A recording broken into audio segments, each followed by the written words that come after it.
الصلاة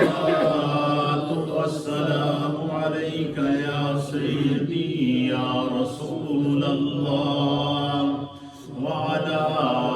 آلك وأصحابك يا سيدي يا حبيب الله الصلاة والسلام عليك يا سيدي يا رسول الله وعلى آلك وأصحابك يا سيدي يا رحمة للعالمين. حمد و صلاۃ کے بعد اللہ رب العالمین کا لاکھ لاکھ شکر، مولا کریم کا بڑا ہی احسان ہے کہ جس رب کائنات نے ہم گناہگاروں کو شکل انسانی میں پیدا فرمایا اور ہمیں طرح طرح کے انعامات اور اکرامات سے نوازا، بالخصوص ہماری ہدایت اور رہنمائی کے لیے ہمیں ایسے ہادی اور رہبر عطا فرمائے کہ جن کے بتائے ہوئے احکامات پر اگر ہم عمل کریں تو ہم دنیا میں بھی کامیاب ہیں اور آخرت میں بھی کامیاب ہیں۔ یہ شوال المکرم کا بابرکت مہینہ ہے اور اس شوال المکرم کو تاریخ اسلام میں بڑی اہمیت حاصل ہے۔ اس کی نسبت شہدائے احد اور غزوہ احد کے ساتھ خصوصی طور پر ہے، جس کو قرآن حکیم فرقان مجید نے بڑے تواتر کے ساتھ بیان فرمایا۔ اور اسی شوال المکرم کے اندر غزوہ احد ہوا، اور غزوہ احد کے اندر ایک سخت قسم کی جنگ کفر اور اسلام کے درمیان ہوئی، جس میں صحابہ اکرام کی کثیر تعداد میں شہادت، اور بالخصوص یہی وہ غزوہ تھا، یہی وہ خونی غزوہ تھا کہ جس میں اللہ کے پیارے حبیب لبیب نبی رحمت صلی اللہ تعالی علیہ وآلہ وسلم خود پورا جنگی لباس پہن کر صحابہ اکرام کے ساتھ جہاد اسلامی کی قیادت فرما رہے تھے، اور اسی غزوے کے دوران اللہ کے حبیب علیہ الصلوۃ والسلام کا دانت مبارک بھی شہید ہوا، اور اسی غزوے کے دوران اللہ کے پیارے حبیب لبیب نبی رحمت جناب سید العالمین محمد الرسول اللہ صلی اللہ تعالی علیہ وآلہ وسلم کے عظیم اور پیارے چچا والی مدینہ سید الشہداء اسد اللہ و اسد الرسول حضرت سیدنا امیر حمزہ رضی اللہ تعالی عنہ کی شہادت ہوئی۔ آج غزوہ احد کے حوالے سے، اس کے تاریخی پس منظر کے حوالے سے، اور غزوہ احد کے اندر جو صحابہ اکرام کی قربانیاں، اور پھر اسی غزوے کے اندر بعض صحابہ اکرام کی آزمائش، اور اسی غزوے کے اندر اللہ رب العالمین نے پھر جو غزوہ احد کے اندر شریک ہوئے صحابہ اکرام، ان کی عظمت اور ان کی فضیلت کو بیان فرمایا، اور شہدائے اسلام اور اسلام کی خاطر شہید ہونے والوں کا جو مرتبہ اور مقام قرآن حکیم فرقان مجید کی متعدد آیات کے اندر آیا ہے، ان کا شان نزول کا سبب بھی غزوہ احد کے اندر شہید ہونے والے تقریباً 70 صحابہ اکرام کا کے فضائل اور مناقب کی صورت میں اللہ تعالیٰ نے بیان فرمایا۔ قرآن حکیم فرقان مجید کی سورہ آل عمران ہے، اور اس کی آیت نمبر ہے 169 169 نمبر آیت میں نے آپ کی خدمت میں تلاوت کی ہے۔ اس میں اللہ رب العالمین نے اہل ایمان جو غزوہ احد کے اندر بالخصوص اور قیامت تک جو اسلام کی خاطر جہاد اسلامی میں دین کی بقا کے لیے، اسلام کی بقا کے لیے اپنی جانوں کا نذرانہ اپنے وطن کی خاطر، اپنے دین کی خاطر جو مجاہدین اسلام پیش کرتے ہیں، اور اس دوران اگر وہ شہید ہو جائیں تو ان کی عظمت اور مرتبہ کیا ہے، قیامت تک کے لیے ان آیات کے اندر اللہ رب العالمین نے ان شہداء کے مرتبے کو متعین کر دیا۔ اللہ رب العالمین نے قرآن حکیم فرقان مجید کے اندر، چونکہ یہ جو غزوہ بدر تھا یہ اسلام کا وہ پہلا معرکہ تھا جس کی ساری تفصیلات میں نے رمضان المبارک کے 2 درسوں کے اندر اور جمعے کے اندر بیان کر دی تھی کہ غزوہ بدر کے اندر اللہ تعالیٰ نے جو مسلمانوں کو کامیابی عطا فرمائی اور کفر کو شکست عطا فرمائی، اور مسلمانوں کی تعداد صرف 313 تھی۔ اللہ کے حبیب علیہ الصلوۃ والسلام کی دعا ان کے حق میں قبول ہوئی، اور ایک روایت کے مطابق اللہ نے قرآن میں فرمایا کہ پہلے 1000 فرشتے غزوہ بدر میں اترے، پھر 3000 فرشتوں کا نزول ہوا، پھر 5000 فرشتوں کا نزول ہوا، اور ان فرشتوں نے میرے مصطفیٰ کریم صلی اللہ تعالیٰ علیہ وآلہ وسلم اور اصحاب بدر کے ساتھ، کفر کے ساتھ ایسی مارکۃ الآراء، حق اور باطل کی جنگ کی کہ قرآن نے اس کو یوم الفرقان، حق اور باطل کے درمیان فرق کرنے والا دن کہا۔ اسلام کو فتح ہوئی، 70 کے قریب کفار واصل جہنم ہوئے، 70 کے قریب پکڑے گئے، اور جو 70 کے قریب کفار مارے گئے تھے غزوہ بدر کے اندر، ان میں عرب کے بڑے بڑے جو سردار تھے، قریش کے بڑے بڑے سردار تھے، ان میں سے وہ وہاں پر مارے گئے۔ تو جس وقت وہ غزوہ بدر میں شکست کھانے کے بعد واپس کفار مکہ جس وقت مکہ میں پہنچے تو مکہ میں ایک کوہرام مچ گیا۔ کسی بھی سردار کا خاندان ایسا نہیں تھا، کوئی بھی ایسا گھر نہیں تھا جس کا کوئی نہ کوئی بندہ غزوہ بدر کے اندر مسلمانوں کے ہاتھوں مارا نہ گیا ہو۔ ان کے اندر ایک انتقام کا جذبہ تھا، اور تمام قبائل، جن جن قبائل کے لوگ غزوہ بدر کے اندر مارے گئے تھے، ان تمام قبائل نے ایک منصوبہ بندی کے تحت، ایک مشاورت کے تحت، ایک باقاعدہ پلان کے تحت یہ طے کیا ہے کہ ہم جو ہے وہ اپنے جو غزوہ بدر کے اندر جو کفار کے لوگ مارے گئے ہیں، ہم ان سے جو ہے وہ ان کا کیا کریں گے، اپنے مارے جانے والے لوگوں کا بدلہ لیں گے، انتقام لیں گے۔ تو تمام قبائل نے آپس میں پیکٹ کیا۔ تو یہ غزوہ احد کا پس منظر آپ کی خدمت میں پیش کرتا ہوں کہ غزوہ احد کس صورت میں پیش آیا، اس کے what is the reason behind the battle of احد،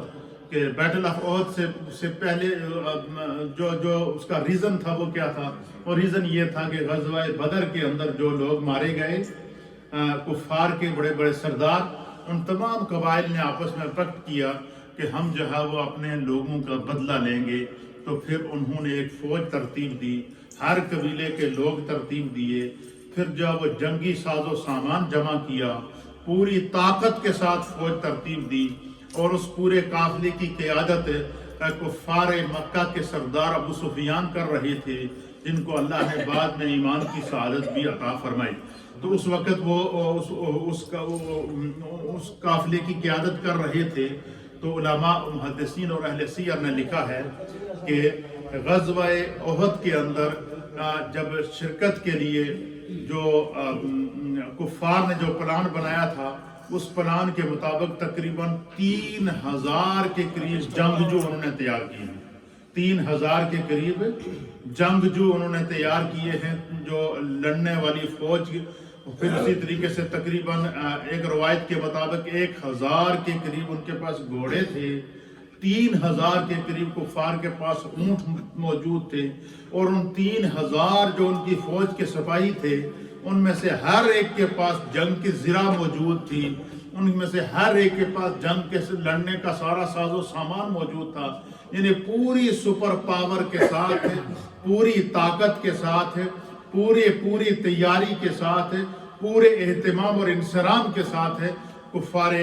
مکہ نے جو ہے وہ یہ پلان بنایا کہ ہم غزوہ بدر میں جو ہمارے اکابرین مارے گئے ہیں ہم ان کا انتقام لیں گے۔ تو وہ وہاں سے مکہ سے روانہ ہوئے مدینہ طیبہ پر چڑھائی کرنے کے لیے۔ تو اللہ کے حبیب علیہ الصلوۃ والسلام کے پاس جب یہ خبر پہنچی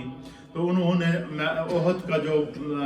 پہاڑ تھا اس پہاڑ کے اوپر وہ وہاں پر پہنچ گئے، اور 3000 ان کی فوج کی تعداد تھی۔ ابھی یعنی غزوہ آپ دیکھیں کہ اس وقت اسلام کا وہ ابتدائی دور تھا، اور غزوہ بدر کے اندر مسلمانوں کی تعداد لکھی ہے 313 تھی۔ تو آپ مجھے بتائیں کہ اس کے 1 سال کے اندر وہ دشمن نے دوبارہ کیا کر دیا، مدینہ طیبہ پر حملہ کر دیا، اور اس سے دگنی فوج لے کر گئے، اور 3000 کے قریب ایک روایت کے مطابق ہے، صاحب سیرت حلبیہ نے اس کو نقل فرمایا ہے، سبل الہدی والرشاد سیرت کی کتاب ہے اس کے اندر اس کو نقل کر دیا گیا ہے، اسی طریقے سے سیرت ابن ہشام میں اس کو نقل کیا گیا ہے، اسی طریقے سے حضور ضیاء الامت حضرت پیر محمد کرم شاہ صاحب الازہری رحمت اللہ تعالیٰ علیہ نے ضیاء النبی کے اندر اس پورے غزوہ بدر اور غزوہ احد کے جو ہے وہ پورے مل وقوع کو اور پورے اس کے اندر ہونے والی جتنی بھی جنگ تھی اور کاروائی تھی اور جو مشاورت تھی اور جو نبی پاک صلی اللہ علیہ وسلم کے صحابہ شہید ہوئے ان میں سے ہر ایک کا پوری ہسٹری اس کے اندر انہوں نے نقل فرما دی ہے۔ یہ ساری باتیں آپ کو بتانے کا مقصد کیا ہے کہ ہم مسلمان ہیں۔ آج 1400 سال کے بعد، 1450 سال، 1442 سال گزرنے کے بعد، یہ 1443 سال کی ہجری کا چل رہا ہے، گزرنے کے بعد آج بھی اگر ہمارے پاس دین صحیح سلامت موجود ہے، سنت کے مطابق ہم اپنی زندگی کو بسر کر رہے ہیں، ہماری مسجدیں اللہ کے دین اور اس کے ذکر سے اور سجدوں سے آباد ہیں، ہمارے دل کے اندر دین کی تڑپ موجود ہے، تو اس کے پیچھے ہمارے اکابرین کا، نبی پاک صلی اللہ تعالیٰ علیہ وسلم کے جان نثار صحابہ کا خون اسلام کی آبیاری کے اندر شامل ہے۔ اس طرح پلان بنا کے جب جنگ بدر میں جو شکست ہوئی تھی کفار کو، وہ شکست ان کے لیے ناقابل برداشت تھی۔ کفار کا کوئی خاندان ایسا نہیں تھا جن کا کوئی نہ کوئی بندہ جنگ بدر کے اندر مارا نہ گیا ہو۔ تو ان تمام قبائل، ایک روایت کے مطابق 30 کے قریب قبائل تھے وہاں پر، جنہوں نے یہ عہد کیا تھا کہ ہم جو ہے وہ اپنا پورا قبیلہ لے کر اپنے جو لوگ ہمارے بدر میں مارے گئے ہیں ہم ان کا بدلہ لینے کے لیے جائیں گے، اور اتنی بھاری تعداد کے اندر اور اتنی طاقتور فوج لے کر ہم حملہ کریں گے کہ مسلمانوں کو جو ہے وہ بالکل سانس لینے کا موقع نہ ملے گا۔ لیکن چونکہ اللہ کے حبیب علیہ الصلوۃ والسلام کا دین قیامت تک رہنا تھا، آپ خاتم النبیین ہیں، الیوم اکملت لکم دینکم واتممت علیکم نعمتی ورضیت لکم الاسلام دینا کا تاج اللہ نے اپنے محبوب کے سر پر سجانا تھا، قیامت تک کے لیے دین اسلام باقی رہنا تھا۔ لہٰذا کفر کی جتنی بھی بڑی طاقت کیوں نہ ہو، جتنی بھی بڑی سپر پاور کیوں نہ ہو، وہ پھر اللہ رب العالمین جب حق کو غالب کرتا ہے تو ایک طرف نمرود سپر پاور ہونے کی حیثیت سے جو اپنے آپ کو انا ربکم الاعلی کہتا تھا، اس کے مقابلے میں اللہ تعالیٰ نے ایک حضرت ابراہیم علیہ السلام کو کھڑا کیا۔ دوسری طرف فرعون جو اپنے آپ کو سپر پاور کہتا تھا، تاریخ اور ہسٹری یہ بتاتی ہے کہ اس کے باطل کے خلاف آواز اٹھانے والے اکیلے موسیٰ علیہ نبینا علیہ السلام تھے۔ اسی طریقے سے جب تاریخ انبیاء آپ اٹھا کر دیکھیں تو وہ بھی ہمیں بتاتی ہے کہ اللہ تعالیٰ نے ہر دور میں حق کو غالب کیا ہے، اور ان تمام جتنے بھی تاریخی ہمیں بتا رہی ہے تو یہ ساری کی ساری تاریخ ہمیں یہ بتا رہی ہے کہ ان تمام امور اور تمام مشکلات اور تمام جہاد اور تمام مملکت اور تمام نظام مملکت چلانے کے لیے اللہ تعالیٰ نے انبیاء اکرام کو منتخب کیا۔ پھر اسی طریقے سے اللہ کے حبیب علیہ السلام کا جب دور آیا تب قیامت تک میرے مصطفیٰ کا دور رہنا تھا۔ ابھی صرف حضور علیہ السلام کے اللہ کے حکم کے مطابق جب آپ نے 40 سال کی عمر میں جو ہے اعلان نبوت فرمایا تو ابھی آپ پر ایمان لانے والوں کی تعداد تھوڑی تھی، جب تو دشمن نے حملہ کر دیا، پہلے تو آپ کو اتنی اذیتیں پہنچائی گئیں کہ آپ کے ساتھ سماجی مقاطعہ کر دیا گیا، پہلے آپ کو شعب ابو طالب کے اندر جو ہے وہ مقید کر دیا گیا، پھر آپ کو دار ارقم کے اندر مقید کر دیا گیا، پھر میرے آقا علیہ السلام کو اسلام کی تبلیغ اور اسلام اور دین اسلام کے پیغام کے لیے طائف کے مقام پر پتھروں سے لو لہان کیا گیا، پھر آقا علیہ السلام کو ہجرت کرنے پر مجبور کیا گیا، پھر اس کے بعد بدر میں حملہ کر دیا گیا، اور بدر میں اللہ تعالیٰ کی مدد سے صرف 313 تھے۔ اس لمحے میرے مصطفیٰ نے اللہ کی بارگاہ میں کھلے آسمان تلے میدان بدر میں دعا کی تھی کہ بار الہ یہ صرف 313 ہیں، یہ مٹھی بھر ہیں، اگر یہ آج شہید ہو گئے تو یہ اگر آج مٹ گئے تو قیامت تک تیرا نام لینے والا کوئی نہ ہوگا۔ اللہ تعالیٰ نے مصطفیٰ کریم کی اس دعا کو قبول کرتے ہوئے بدر کے مقام پر 1000 3000 اور 5000 کی صورت میں فرشتوں کی جماعتیں اتاری اور مسلمانوں کو وہاں پر فتح نصیب ہوئی۔ تو یہ غزوہ بدر کے اندر جو کفار مارے گئے تھے ان کی تعداد کتنی تھی؟ 70 تھی، اور ان 70 میں سے بڑے بڑے سرداران قریش تھے، اور ہر قبیلے سے کوئی نہ کوئی بندہ جو ہے وہ غزوہ بدر کے اندر مارا گیا، اور اللہ نے اسلام کو طاقت عطا فرمائی، قوت عطا فرمائی۔ اور پھر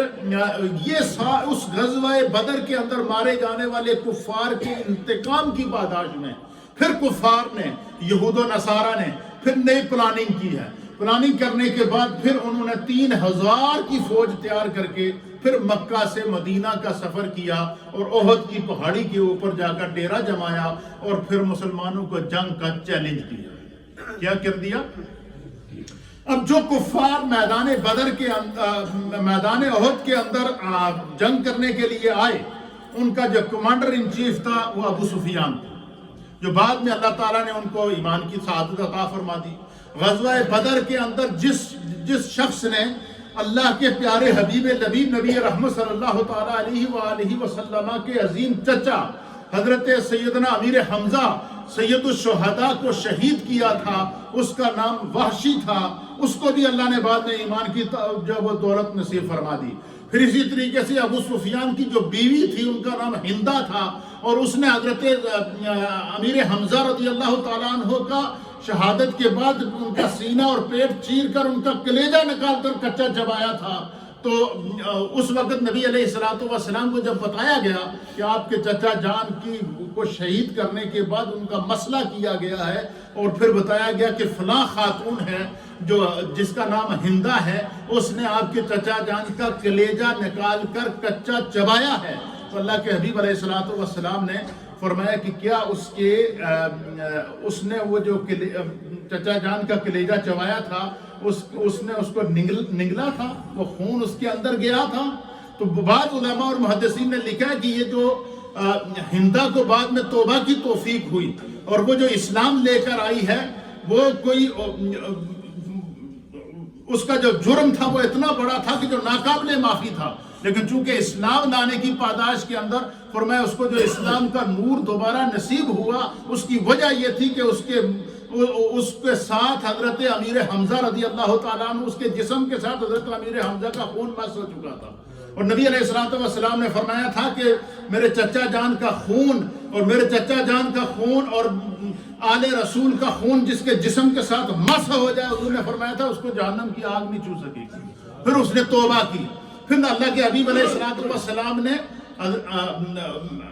وہ ایمان لائے، ابو سفیان ایمان لائے، پھر جو ہے وہ ہندہ ایمان لائی، پھر جو ہے وہ وحشی جس نے حضرت امیر حمزہ کو شہید کیا تھا وہ ایمان لایا۔ تو اللہ کے حبیب علیہ السلام نے ان سے یہ کہا تھا کہ تمہارے اسلام کو اللہ نے قبول کر دیا ہے، تمہاری توبہ کو اللہ نے قبول کر دیا ہے، لیکن تم کبھی میرے سامنے نہ آنا، کیونکہ جب میں تمہیں دیکھتا ہوں تو مجھے اپنے پیارے چچا جان یاد آ جاتے ہیں۔ اللہ اکبر! ایسی یعنی اس حد تک اہل اسلام نے اور ہمارے اکابرین نے اسلام کے لیے قربانیاں پیش کی ہیں۔ تو وہ کفار 3000 کا لشکر لے کر 3000 کا لشکر لے کر جب وہ انہوں نے احد کی پہاڑی کے اوپر، میدان احد جو ہے یہ نبی پاک صلی اللہ علیہ وسلم کی جو مسجد نبوی ہے، مسجد نبوی سے میدان احد کا جو فاصلہ ہے یہ 3 مائل کا ہے۔ کتنا ہے؟ 3 مائل کا فاصلہ تھا۔ یہاں پہاڑی کے اوپر انہوں نے قبضہ کر لیا۔ سرکار دو عالم صلی اللہ علیہ وسلم کو خبر پہنچا دی گئی کہ کفار بدر کے اپنے مقتولین کا بدلہ لینے کے لیے، ان کا انتقام لینے کے لیے، مسجد نبوی اور مدینہ طیبہ پر جو وہ قبضہ کرنے کے لیے پورے پلان کے ساتھ، پوری طاقت کے ساتھ، پوری تمام تر سازشوں کے ساتھ وہ احد کی پہاڑی پر قبضہ کر چکے ہیں۔ تو قرآن حکیم فرقان مجید کے ارشاد کے مطابق کہ اللہ تعالیٰ نے فرمایا کہ اے محبوب جب بھی کوئی معاملہ کریں تو وشاورہم فی الامر، تو معاملات میں ایک دوسرے سے مشاورت کر لیجئے۔ تو اللہ کے حبیب علیہ الصلوۃ والسلام نے تمام صحابہ اکرام کی جو ہے وہ آپ نے مشاورت بلوائی کہ اس طریقے سے ابو سفیان اپنا لشکر لے کر اور بدر کے اپنے مقتولین کا انتقام لینے کے لیے اور 3000 سے زائد فوج لے کر وہ احد پہنچ چکا ہے۔ لہٰذا اب تو وہ آ چکا ہے، اب ہم نے دفاعی جنگ کرنی ہے۔ کیا کرنی ہے؟ دفاعی۔ اب یہ بات یاد رکھیے گا کہ اسلام کے اندر جتنے بھی غزوات ہوئے ہیں، آج کل تو لوگ کہہ رہے ہیں نا کہ اسلام کوئی شاید کوئی ٹیررزم کے کسی مذہب کا اور مسلک کا نام ہے، لیکن آج نبی پاک صلی اللہ علیہ وسلم کی دور کے اندر تقریباً 70 یا اس کے کم و پیش جو غزوات حضور کی موجودگی کے اندر ہوئے ہیں وہ ساری کی ساری ڈیفینسو جنگیں تھیں۔ اسلام پر حملہ کیا گیا، اسلام نے آگے سے دفاع کیا، اسلام پر حملہ کیا، اور اس کے باوجود بھی سرکار دو عالم صلی اللہ علیہ وسلم نے ہر جنگ کا اصول مرتب کر دیا تھا کہ جب جنگ کرو تو خواتین کے اوپر تلوار نہیں اٹھانی، جب جنگ کرو تو بچوں کے اوپر تلوار نہیں اٹھانی، جب جنگ کرو تو بوڑھوں کے اوپر تلوار نہیں اٹھانی، جنگ کرو تو اپنے مد مقابل کے اوپر جو تمہارے آمنے سامنے آئے تو پھر اس کے ساتھ اس طریقے سے پیش آؤ کہ اس کو پتہ چلے کہ کوئی کسی مجاہد اسلام سے اس کا واسطہ پڑا ہے۔ اللہ اکبر۔ تو اللہ کے حبیب علیہ الصلوۃ والسلام نے جب مشاورت بلائی تو صحابہ اکرام سے پوچھا کہ اب یہ بتاؤ کہ وہ تو احد پہاڑی پر پہنچ چکے ہیں، اب ہمیں ان کو شہر سے باہر روکنا چاہیے، میدان احد کے اندر جا کے روکنا چاہیے، یا کہ پھر وہ جس طرح پیش قدمی کرتے آ رہے ہیں تو اگر وہ آ جاتے ہیں شہر کے اندر آئیں تو پھر ہم ان کے ساتھ لڑائی کریں۔ اس میں سے عبداللہ ابن ابی جو رئیس المنافقین ہے وہ بھی آ گیا مشاورت کے اندر، اور وہیں سے اس کا نفاق بھی ظاہر ہوا، وہیں سے اللہ نے پھر اس کو بے نقاب بھی کیا۔ پھر خداوند قدوس نے اس کو رئیس المنافقین کہا ہے، اور پھر اللہ کی طرف سے ظاہر کیا گیا کہ یہ منافق ہے، یہ ظاہر سے کچھ اور ہے اور باطن سے کچھ اور ہے۔ اس نے نبی علیہ الصلوۃ والسلام کو یہ مشورہ دیا کہ جو ہے وہ ہماری تعداد بہت کم ہے، تو جو ہے وہ ان کی تعداد بہت زیادہ ہے، تو اگر ہم احد میں جائیں لڑنے کے لیے تو ہمیں نقصان پہنچا دیں گے، لہٰذا آپ ایسا کریں کہ ان کو آنے دو، وہ مدینہ شریف کے اندر داخل ہو جائیں۔ جب اندر داخل ہو جائیں گے تو گلیوں، ان کے شہر کی گلیوں کا پتہ نہیں، تو وہاں ان کے ساتھ جنگ کی جائے تو یہ بہتر رہے گا، ہماری تعداد اتنی نہیں ہے کہ ہم باہر جا سکیں۔ یہ مشورہ کس نے دیا؟ عبداللہ ابن ابی نے۔ لیکن نبی پاک صلی اللہ علیہ وسلم کے ساتھ جو موجود صحابہ اکرام تھے، جن میں سے سیدنا صدیق اکبر، سیدنا فاروق اعظم،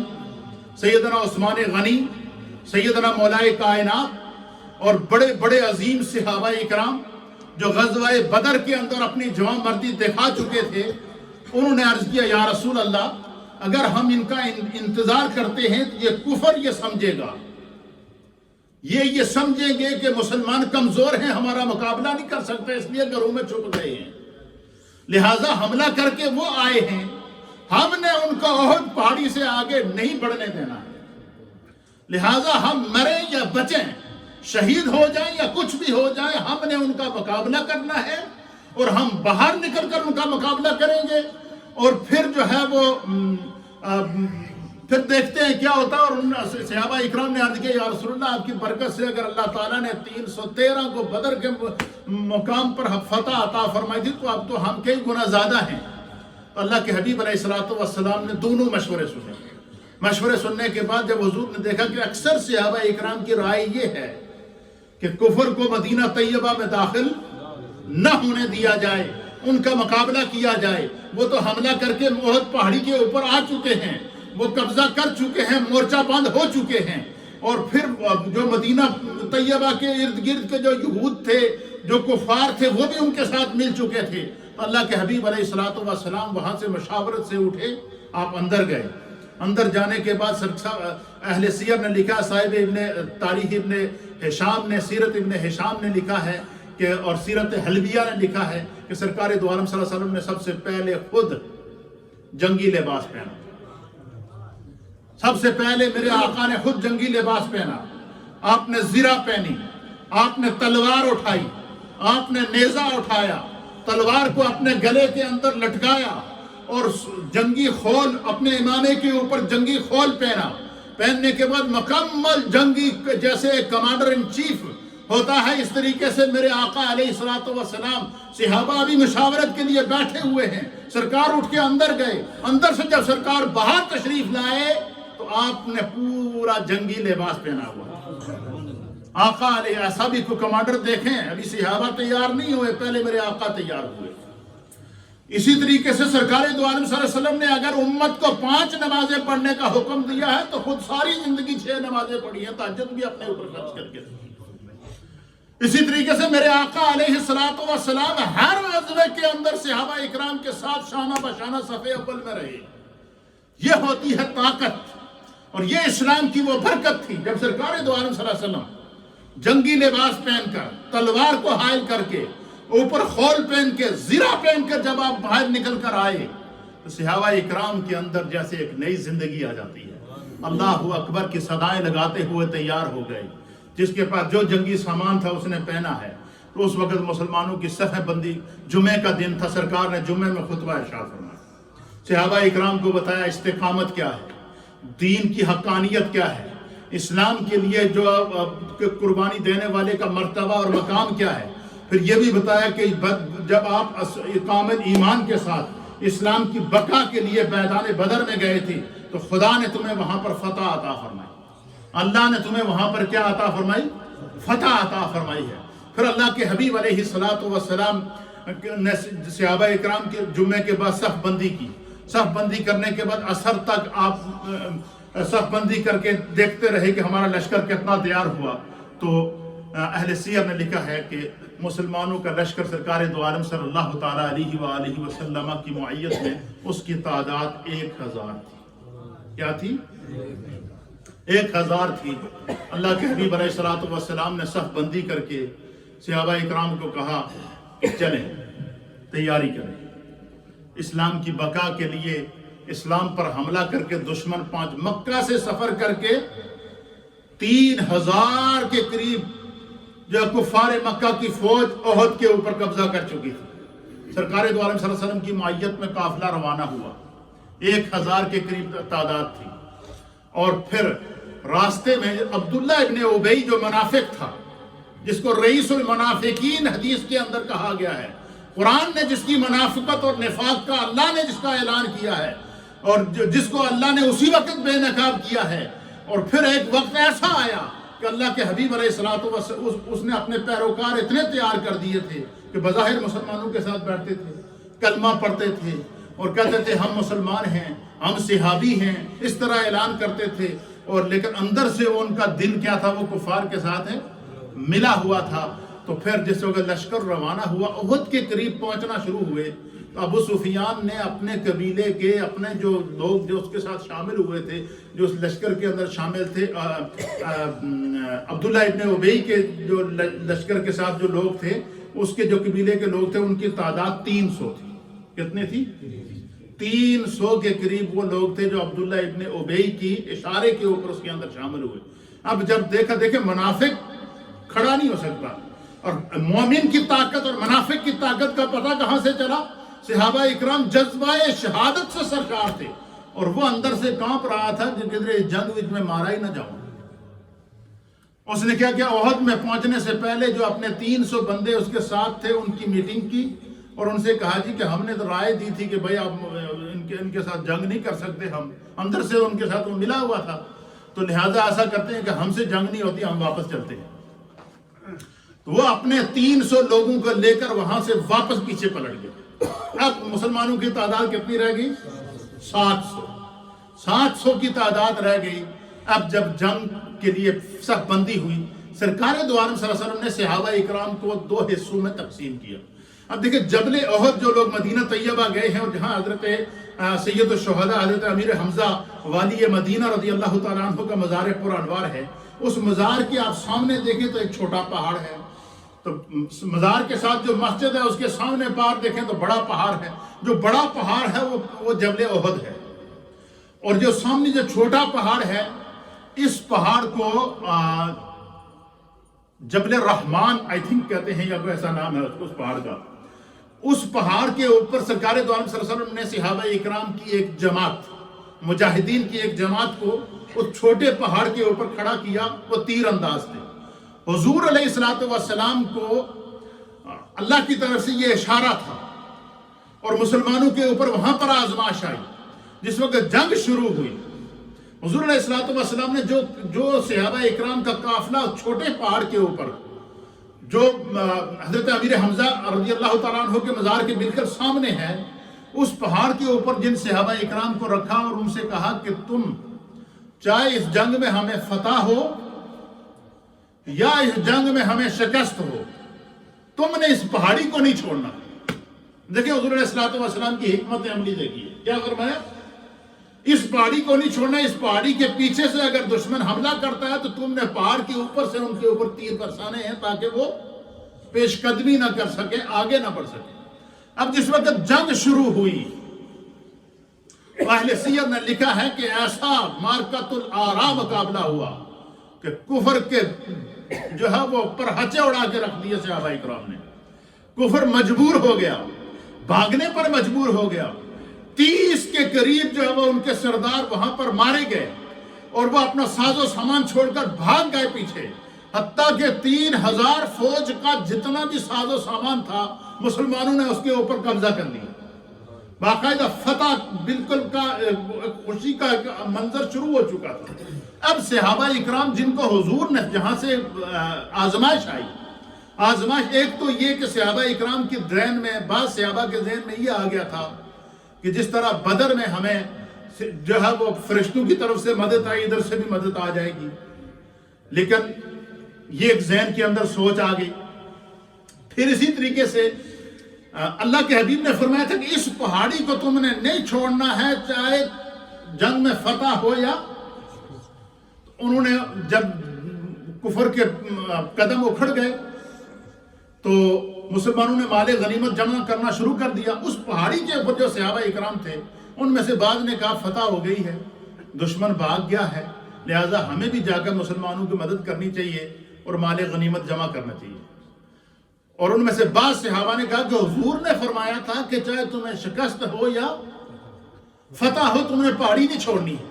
اب یہاں صحابہ اکرام کا ایک آپس میں کیا ہوا، ایک سوچ کا اختلاف پیدا ہوا، اور اس اختلاف کو ہمارے علماء اور محدثین نے لکھا کہ یہ صحابہ اکرام کا اجتہاد تھا۔ کیا تھا؟ یہ ان کا اجتہاد تھا، اور یہ ان کی اجتہادی خطا تھی، کیونکہ حضور نے فرمایا تھا اس پہاڑی کو نہیں چھوڑنا ہے،